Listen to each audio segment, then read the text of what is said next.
everybody.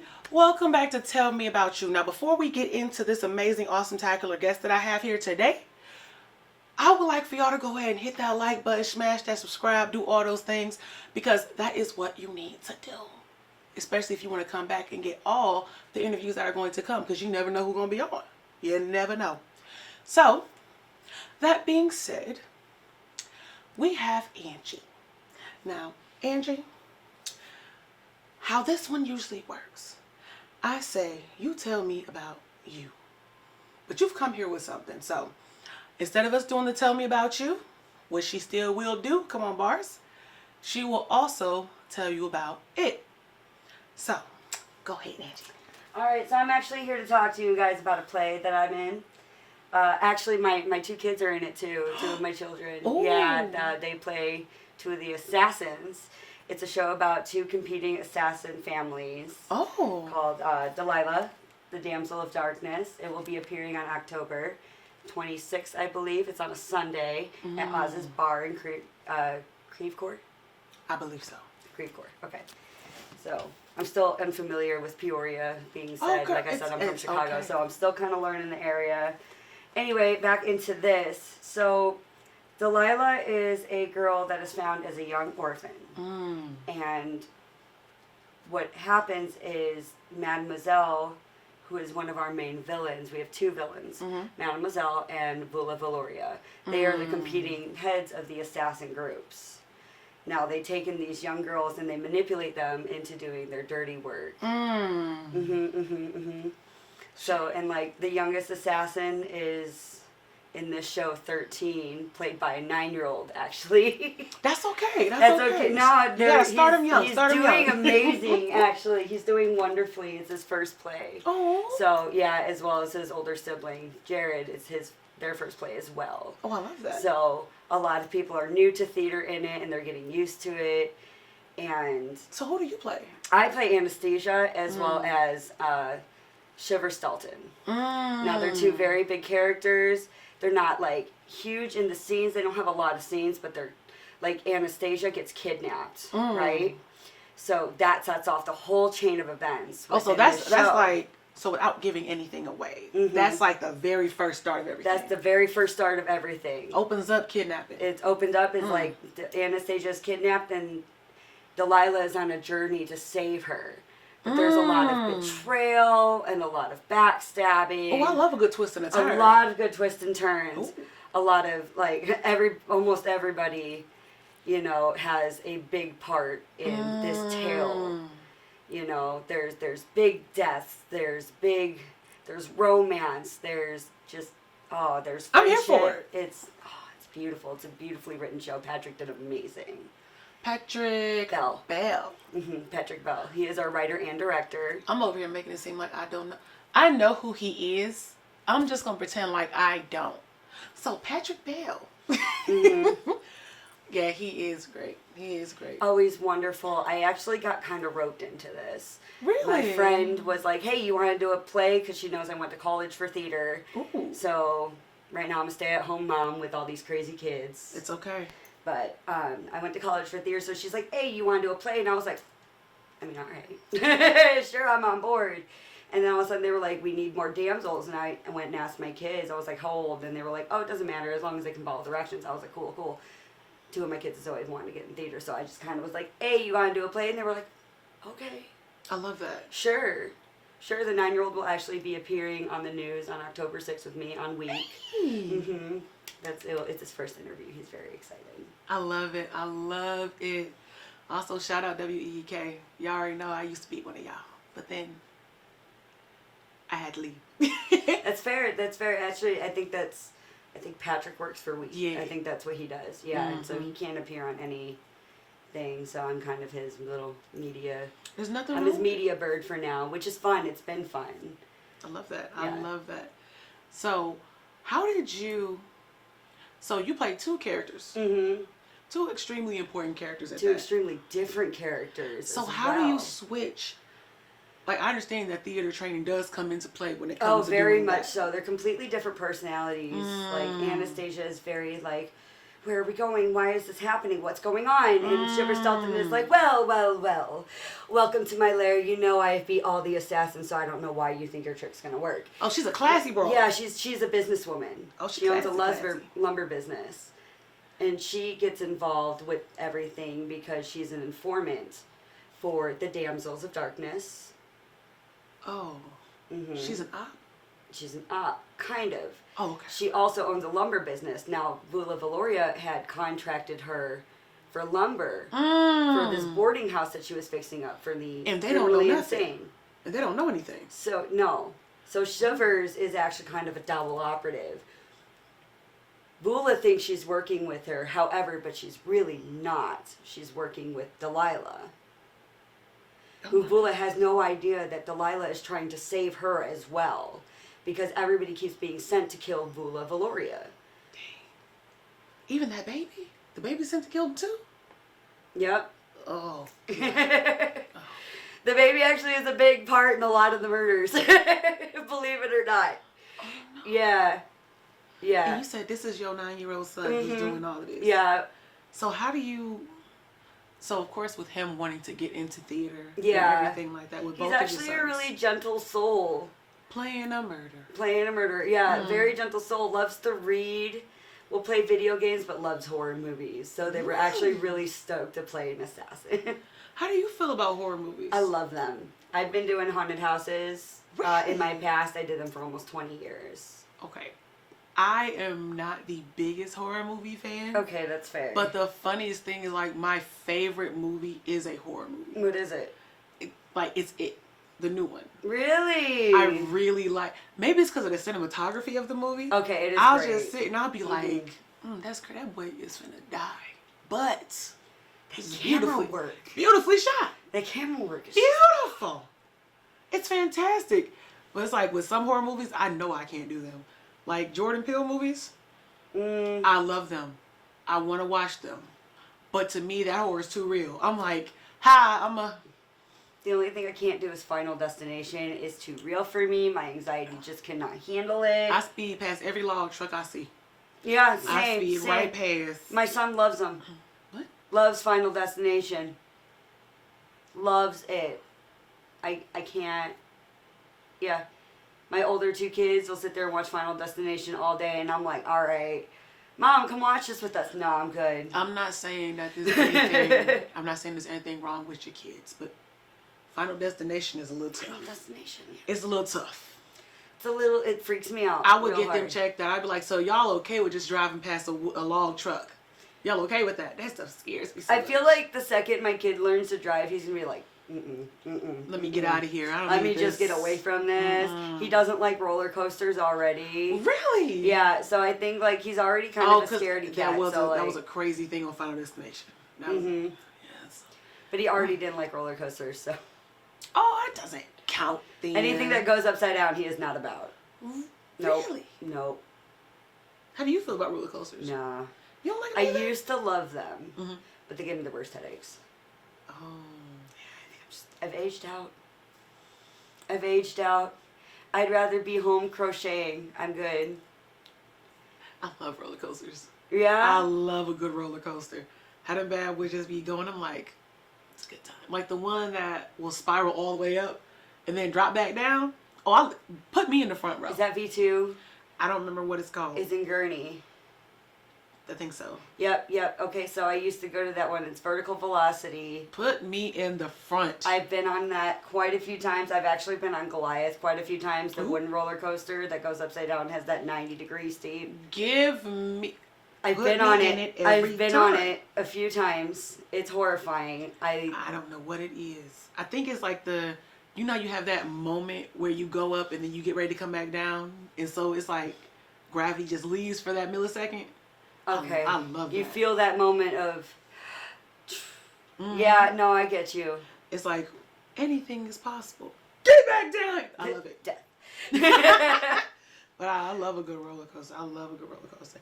But anywho, so with you having done haunted houses and being a theater major and all this other stuff, how do you feel that helped you develop the character the way that you have? So I have an ability, now this is years of practice. Mm-hmm. I have an ability to slip into a personality real simple. Mm. Like just by going with the way they would word things. Mm. Just by tweaking my voice, I can tweak my body language. It's easy to slip into a personality when you just think about their body language and about their voice. Mm. So the first things that you start with when it comes to developing how a character's gonna function as a person. Also, a big trick that I have learned, I've been teaching this to my kids, Mm-hmm. backstory, backstory, backstory, backstory. So even if, like, say you're presenting a character that doesn't have a backstory, you're going to give that character a backstory. That character needs a backstory. So, like, say it's like a Joker-esque character. Like, without you knowing the backstory, how would you make that character justify his actions? Well, I would also go with insanity, and even not knowing the backstory. Mm. Everybody has something that will drive them to the brink of such a way of being, if you will. Mm. Everybody will have something that drives them. Now, in my world, the Joker is slowly driven insane due to the toxic chemicals in his job, as well as this toxic environment. His boss is kind of a pig. His boss beats him down every day. Slowly and slowly, he starts turning into a sociopath because he hates that man more and more every day. Now he finally snaps. Mm. He kills that man. He likes the way it felt. So he keeps going. I like what you did there. Thank you. I like that. And as you were saying, all that went through my head is, there was really something in U.S. history that they called the Mad Hatter Syndrome or something like that. And it's like, that was like the whole premise of it. And it's like, oh. See, now you've connected to reality. Now I'm like, how many people did that? How many have done it? Who knows? Because, like, I mean, that Mad Hatter Syndrome that you're talking about, like, absolutely, that mercury, because they're licking the brushes, so it's getting into their bloodstream. So that mercury is driving them slowly mad. They're also pricking their fingers while they're working with those hats. So it's getting into their bloodstream faster. You see how she just made this whole character come together? Now it's like, I understand the Joker a little bit more because of that. Although his original backstory, I was like, with his wife and all that. I'm like, that's why you did that? That's what... Maybe I'm insensitive. Maybe I'm insensitive. I mean, everybody has a motive. Everybody has a motive. His was love in this version. Again, I'm extremely insensitive. It clearly is. Okay, because I'm like... Over a woman? Well, that's your excuse, sir? When you over here... Now, the whole failed comedian part, I get it. That's pretty good. That's actually pretty good. No, I don't remember. Was his wife cheating on him? Mm-hmm. Ooh, well, you put all that together. Yeah. He's that's still enough going to drive someone mad. He's still going way too far, in my opinion. I'm like, he's still going way too far. Like, dude, if you just went on about your business, move to another city. But that's just me, though. Just try again. That's all you gotta do is just try again. Obviously, he's not cut out to be an entertainer because all entertainers fail at some point, somehow. Yeah, that's very true. All comedians bomb at least once. Yeah. But, he bombed every night. Bless his heart. He tried. Wait, I'm not gonna say bless his heart to the Joker. That motherfucker was killing everybody. He was killing everyone. Although, he might be my favorite, villain. He might be my favorite villain. Because... I'm a Harley girl. Really? I think she is nuts. That's why I love her. Really? Yeah, I also love the trope of how she breaks away from the Joker, becomes her own woman, falls in love with Ivy. I do like that. I love Harley Quinn. I do like that. She broke away from an abusive relationship. You don't see that very often in media. So I kind of idolize her for her own... I don't know. She was just like, you know what? I'm done. Bye. Went and did her own thing and became super strong. And that's the newer one. Like with the older one, we're just like, whoa. Yeah, old Harley had some issues. Yeah, I was like, hey, you're the psychologist. How you let somebody bless your heart. Bless your heart, Queen. I dated a psychologist. Okay, they're crazy. Really? Yeah. What they be doing? What they talk about? They're nuts. It's all I'm going to leave it at that. Oh my gosh. Very Joker-esque. Very Joker-esque. Oh, no offense to anybody who's not Joker-esque, you know? No, I'm No. not. You know, it's just it was this one person. You might. I'm not going to because I actually love psychologist therapy. Is a wonderful thing. Amazing thing. I am actually really big on therapy. I am a big believer in it. I think it's great for everyone. Mm-hmm. So not all psychologists are bad. It's kind of like not all, you know, Not all men are not all cheaters. apples are bad. And like how people are like, you know, say they said men are cheaters. Not all men are cheaters. No. Just one. You was a cheater. Just that one. Just that. That's singular one. I ain't finna. That guy. I want to. So it's like that one psychologist was probably helping people, but he was also pissing her off. So that's all that counts, you know. We can knock him out the way. It's nothing. Knock him out the way. Whoever you are, if you see this, fuck you. But I don't mean it in that manner. That's just the thug in me speaking. That's thug in me. See, I told you, girl, very relatable things happening. Super relatable things. Very relatable. You know what? No. Everybody goes through bad things in their life and bad Absolutely. relationships. So it's like, honestly, it's okay to openly talk about those kinds of And things. it's how you bounce back is what is the big thing. And honestly, it's through the most of the failed things in my life, Mm-hmm. I have learned how to be funny. I have learned how to be a good actor because you can take a lot of those things in your life Mm-hmm. and you can take them and pull them out in the right moment. Because you can channel that feeling in that moment. Mm-hmm. Like if you have a character that, I mean, I can't relate to getting kidnapped, but I can be, I know how to feel like You can anger relate about to certain things. fear. Oh, see, that's my problem. I wouldn't have been scared I got kidnapped. No. I would be more pissed off. You'd be angry. Because I'm like, this is really inconvenient. Yeah. This is extremely inconvenient for me today. I just wanted to go to the store and get some food for the children. Now all of a sudden I'm kidnapped. Jesus, now we kidnapped. Right. Just like, okay, but think of a moment where like you're in the car with your friends and all of a sudden you're supposed to go home. Your curfew is, I'm just like something relatable to anybody, you know. Your curfew is like 9 o'clock at night. You know you're supposed to be home. And your friends are like, nope, we're going to go somewhere else. And you're like, where are we going? Why are we going here? No, I got to go home. I'm going to be in trouble. I've got this test to do tomorrow. Things like that. Like, you can feel that anxiety. And you can take that and put it into kidnapping. I myself have never been kidnapped.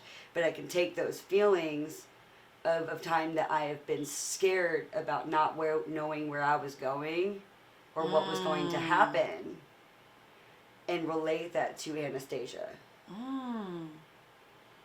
You know, funny enough, with therapy, it makes it hard for me to like fear certain things now. That's It fair. makes it really hard. So it's like, again, if I were to get kidnapped, if you're trying to kidnap me, you are bored as hell. Don't know what you're doing with your life. But I was like, you're bored as hell. Like, if you want to kidnap me, I'm boring with you. Like, we're going to sit there being bored together. We're going to be bored. Do you want to play a board game? You slow. That's how you get them. That's how you get. Gary, you would get me shot. You would get me what they say, pew pew. Okay? I would have a good time. I'd be like, well, that joke got me. Damn. You know what? I think that would be my reaction to like being kidnapped. I really would. I'd be like, well, you're bored. I'm bored. Let's play a board game. I mean, we could play Monopoly. I'm already in jail. Now she's throwing out all the dad jokes. Every dad joke. Look, I've been so bored. Listen, like, I married knock, a knock. woman. Somebody's got to make the dad jokes in You the have house. to. You Okay. have to. I've started hitting the, hey, knock, knock. They were like, what? And I'll come up with the dumbest shit in the world. I'll just be dumb as hell with it. Have a good time. I'll be like, well, since I'm here, like, Right. what are we gonna do? As I devise a plan to get up out of here. It's like, might as well have a little fun while I'm here. I'd be like, okay, so me and my kids had pun battles. That's how I would say. I'll be like, if you can beat me in a pun battle, you can murder me. But mind you, I beat 4 kids at this on a daily basis. So good luck. Because you don't know my puns yet. It'd be crazy if they were like, I'm a master at this. I'm like, what All kind of a sudden, they're like the king of puns, and you're what like, happened? I oh. thought you were a kidnapper. You in the wrong business. Do something else. Do something else. Why don't you go, like, write fortune cookies or something? I don't know. Do something different. Do something with that pun skill. Do something different. See, that'd be my reaction to getting kidnapped, especially if I was one of them characters in the book. I'd be like, dang, we here again, ain't we? I do put a little anger behind it because, I mean, she's an assassin. She's obviously pissed that she got caught. Absolutely. But so like, your character, is she, with her being an assassin, Mm-hmm. is your character scared of death? No. She's not scared of death. She's scared of being trapped. Oh, claustrophobia. She already feels trapped. So is she like... For me, the way I've interpreted Anastasia is like, now at the end, like, not at the end, but just in general, she's trying to get out of this organization. She doesn't want to be an assassin anymore. She's met a man. She's fallen in love. Oh, so she's just she's trapped in basically every aspect She's of her trapped. life. She doesn't want to be there. She wants to leave and be with Tobias, the man that she's in love with. She doesn't want any part of this anymore. So she goes to kill Vula Valoria. Can't bring herself to do it because she's learned some things about Mademoiselle through Vula Valoria. Now she can't bring herself to kill Vula because she's learned that all the things she's grown up with has been lies. You're showing me I lack empathy. Yeah. I'm starting to slowly realize it's like, no, you were just trying to do something to me. You're just trying to ease me up out of here. I'd have been like, oh my gosh, you went through so much. That'd be me. That's my problem. I'm like, all the empathy would leave me. But Well, where she's going, she's going to be trapped too, where Vula is dragging her. so she's just gonna be trapped everywhere. Mm-hmm. Free. I don't want to give it away because I am. I'm that trying person. so hard not to I give know. so I'm much like, away. I'm like, tell me more. I about want to tell this. you everything, but I can't because I want you guys to come see the show. You guys gotta come and see it because as soon as I cut this off, I'm getting the rest of the tea because that's just who I am. Oh yeah, I'm giving you all the tea, absolutely. But I'm gonna be over here like, and she did you guys what? have to wait though. You're gonna have to come see the show. Y'all got to come. You're gonna come and have to see who gets brutally murdered, who lives, who dies. Because let me tell you, Come on, twists and turns. Y'all gotta get in the mix with it. Y'all gotta get in the mix. Drama, it's romance, it's tea, it's good. And with everything going on nowadays, we need a good like little breakaway from reality. Yeah, a little absolutely. breakaway. So why not, ease your cell phone down and go ahead and come and see this good old fashioned play. Yes, please come be in Russia for a little bit. It doesn't even take place in America. Hold on a minute. It takes place in Veracol, Russia. Named after the Valoria family, Valoricol. Oh, hold on now. Hold on. Let me adjust my glasses. The whole fight is over Valoricol, which is owned by the family of Valoria. But Mademoiselle's damsels are trying to take it over because they think the Valorias are evil. But the Valorias are the ones who settled there. The whole fight is over this village. So wait a minute. So out of all the space that could have possibly be, again, my logic is kicking in. I can just go somewhere else. That's just who I am. I'm like, hey, let me just ease myself onto another place. And that's one of our characters' answers. She's like, you know what? I'm out. Because that's what a couple do. Because I'm like, what is this over the land? But do they make it? See, do they make it? I'm going to give y'all my assumption. Some run, but do they make it? I'm going to give y'all my assumption.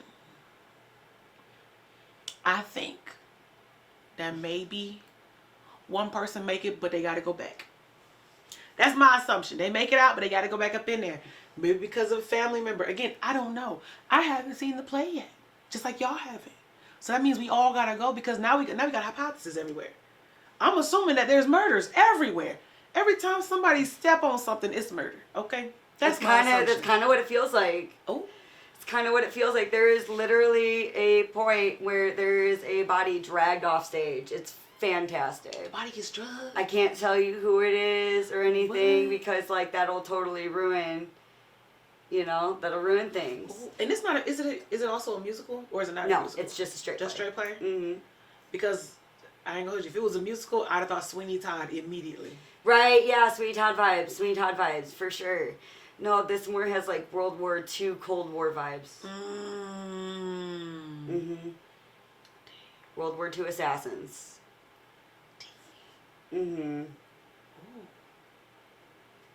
So, just a hypothetical. Okay. Hypothetically speaking.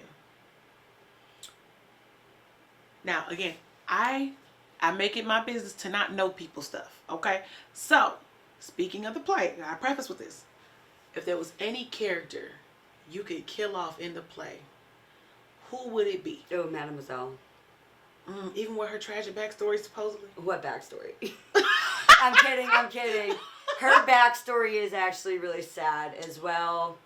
But, like, by what backstory, I mean, like, is it really worth all the murder? It's not worth it. It's kind of like back to the Joker. You know, like... It's deep, boy, but, like, you could have got done with this a different whole kind of way. And now you over here and killed everybody in this dang old village, possibly. Yeah, everybody's story is actually, like, really tragic as to how they got there. How they ended up who they are.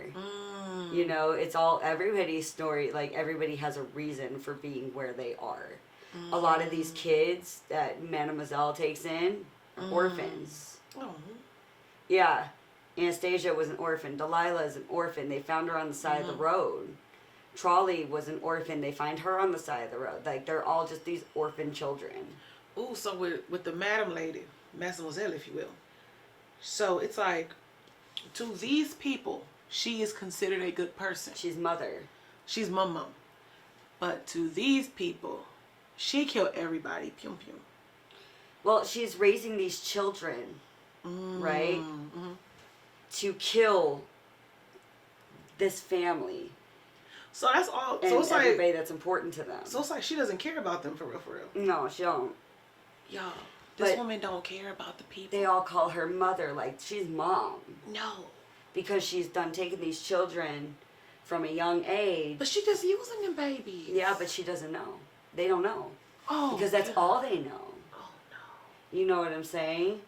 Like my character, for example, she's about 23 years old. Okay, Anastasia's 23.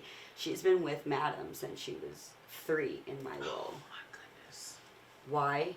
My days. Because Madam killed my parents. Do she know that? Mademoiselle killed my parents. But I don't know that. It's not written like that in the play. This is a backstory that I myself have written. You gave the backstory. Yeah. So, like, I'm she so killed like, my hold on a parents. minute, give me this. She killed my parents over money and took me and raised me as her own. Y'all see how she came up with a backstory for this character? Do y'all see that? See, now I'm pissed along with her character. And I want Mademoiselle to get her ass on too. And that's my problem. And it's not in the play, like I've said, because I've made up this character, but I'm going to, in my mind, incorporate that Vula told her what actually happened to her parents. Because Anastasia, in my role, is actually related, is like a cousin to the Glorias. And that's why. No, she not. Oh my goodness. Like I said, it's not written that way, but in the way I've written it, she's a cousin to the Glorias, so she killed them over that took her and raised her as her own out of spite. What y'all don't understand, she low-key just gave y'all a lesson on character development. She just gave y'all a smooth little 101, if you will. If y'all want the 202, y'all gonna have to like really lock in on certain things that she's saying. But you know, that's neither here nor there. That's your business, not mine. That's your business. But no, that is some amazing character development. Because now you've added that extra layer that helps push her to wherever she's going. Because I know I definitely would have been like, well, I get rid of things too quick. That's my problem. I'd have been got rid of her so quick. As soon as I'd have been like, you using me to do all of this. Murder. That's all you would have heard, murder.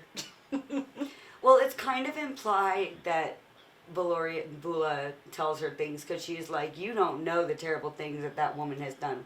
We're going to have a conversation about that happens off stage. So while they're in the carriage, like in the meantime, Vula's disclosing all this information to Anastasia, and Anastasia's like, maybe I'm not going to kill you because like, girl, wait. No, I still would. Yeah. I still would go ahead and do. I don't even know what kind of weapons they use. What kind of weapons do they use? There's pistols, there's hatchets, there's knives. Hatchets. Like whole, yeah. Jesus. Yeah, there is death by hatchet. Yeah. With one swing? Like good swings. Yeah, death by hatchet. My goodness. Death by pufferfish. It's a couple different things. So they just over there holding puffer fishes and just being like, No. ha ha. Ooh. It's a dinner scene. And you know if it ain't cooked properly, you know. Exactly. There's only like, I think like 4 or 5 different chefs in this world who can only like cook that stuff good. Mm-hmm. Oh, that's plotted murder. Plotted murder has to But be. yeah, it is plotted murder, Plotted and it's murder. great. It's a great scene. It's actually one of my favorite scenes in the show. Really? Mm-hmm. Ooh. I showed like I want to know so much more. I'm like, are you serving it up? Who's serving it up? Is it the child who's serving the food? Who's serving the food? I can't tell you. I know. I can't tell you I who serves it. I know. can't tell you who eats it, but I can tell you there's death by pufferfish. So what's your character's both of your characters' main weapons? Anastasia doesn't have a weapon because she's The kidnapped. Mm-hmm. She about it there. Mm-hmm. Shivers, on the other hand, I don't think she ever has a weapon. Mm-hmm. Her weapon is her intelligence and her plotting. That'll do it. Mm. So you over here, low key, the most vulnerable one. Mm-hmm. Mm-hmm. Mm. In both aspects. In both aspects, yeah. Shivers has weapons, I'm sure, because she's that type of woman. But she is never mentioned to have a weapon within the show. Her weapon is her authority, is her power. So it's like, do you think, with you, doing the play and everything, what do you think would have been an easy, what do you think could have stopped everything from getting to that point? Like, what do you think the backstory of the play could possibly be? Because I would ask Patrick, but Patrick, he probably won't tell me. He probably won't tell me. So, like, the backstory of the play, like, you want the basic plot. Like, if you were, like, what do you think could happen beforehand that would stop every event from happening? Because usually, like, in certain movies, it's always one character that makes the dumbest decision that causes a movie to happen. Mm-hmm. So it's like... So what's one event? Ooh, that gives a lot away. But if one person hadn't killed another person, the whole chain of events would have never started between the war of these two people. Okay. So if they could have just been like, hey, we're fine, no war would have happened. Well, what the thing is, they both want control of this town. That's all it is. That's the whole war. Is they want control of this small town, Valorical. And they're making each other see that every other person is evil. Mm-hmm. It reminds me of a lot of stuff going on right now. Yeah, it has its It's very timely. political aspect to it, for sure it does. But it's not outrightly political, if you will. No, it's just adding that, what's the word I'm looking for? That realism to it. Yeah. Where it's like you're watching this and you're like, I just looked at the news the other day. Okay. That one, it is going to make people think, that's for sure. But that's the whole premise of plays, though. Mm-hmm. To cause, conversations, have people do some critical thinking that a lot of people are lacking nowadays. But, no offense to anybody who's lacking, critical thinking skills. Sometimes That's you got to right. gain it. Sometimes you got to gain it. Sometimes take work. So no offense. I think so. I don't know for sure. I don't know your life. But anywho, okay, so again, when and where is the play? 1940s, Valorical, Russia. So you gotta take your mindset all the way back. Mm-hmm. All the way back.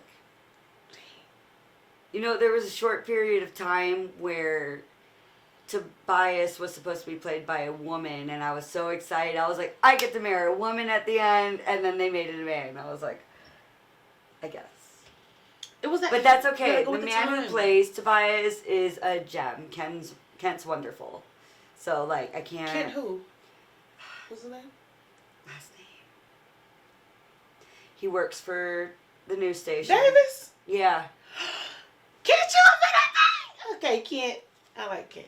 Yeah, he's a I good like guy. Kent. I like Kent. He's a good guy. He funny. I appreciate Poor it. dude. I feel so bad because he spends 90% of the way play dragging me specifically around in both of those characters. That's okay. And the poor guy's like, did I hurt you? And I'm like, no, you're fine. Literally shove me. It's okay. He is a very sweet fella. He's so gentle. And like I was literally like, no, grab my wrist and like push me. You're cool. It's okay. Aww. I love that. Y'all, if y'all don't know Kent, Kent is a very, very sweet, kind person. He's also he's also an anchor. He's a news anchor. I didn't want to like give too much away. I'm like, oh, do I tell him that he's an anchor? Hold on a second. But no, he is an anchor. He's awesome. He is very funny also. He plays two of the characters in the play. He plays Anastasia love interest Tobias, as well as Vula's brother Velmara. And I absolutely love him as Velmara because the way he plays the character is absolutely hysterical. Great comedic relief. I love that. Yeah. I love that. Yeah, great comedic relief, and he's always making everyone laugh as this character. I can't wait for people to see Velmara on stage. He's one of my favorite characters in the entire show. Okay. And then we have Kristen, who plays Bula. And then we have Kendall, who plays Delilah, as well as the chambermaid. And Carmen, who plays Mademoiselle and the woodcutter. And her husband, Wolf, who plays Scorn, as well as Vladimir. Okay. Y'all gonna have yourselves. And then we have Nikki. We have Nikki, too, who plays Isadora. I'm over here saying, like, I know some of the people. I don't know all the people. But you can get to know all these people in this play. You can get to know all of them. So, if you guys want to see this play that's only going to be showing for one day, for one time, because, they put in that work with all that rehearsal and everything. It'll be at Oz's in Creve Coeur at 12 p.m. on Sunday, October 26th. Yes. So, y'all get to see my girl, Angie. If you want to be told about yourself, if you want to tell somebody, if you want a Negro woman listening to you tell them about you, then you need to listen to her on what's the name of your podcast, Black Lady? Tell me about you. Tell me about who? You. Who? You. Your Negro ass.